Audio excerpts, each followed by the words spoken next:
He had just moved to a new home and hadn't had time to install curtains yet, but he never expected that this oversight would nearly cost him his life. One day, as the woman accidentally glanced out the window, a strange figure in the building across the way suddenly caught her attention. Realizing that the stranger might be peeping at her, she quickly stood up to get a clearer look.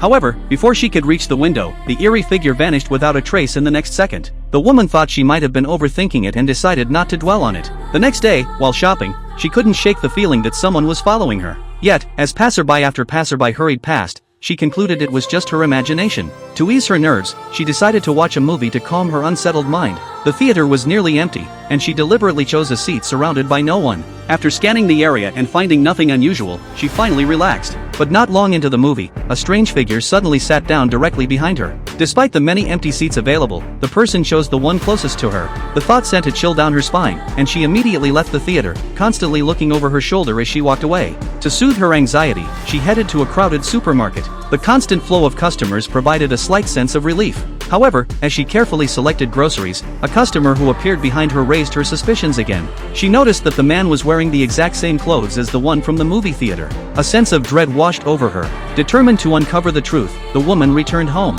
That evening, she mustered the courage to open the curtains. Sure enough, the figure was still standing there. To test whether the person was observing her, she deliberately pressed her hand against the glass. Seeing that the figure across the way remained unresponsive, she finally felt at ease, convinced that she had been overthinking everything. But just as she was about to return to her room to rest, the figure unexpectedly responded.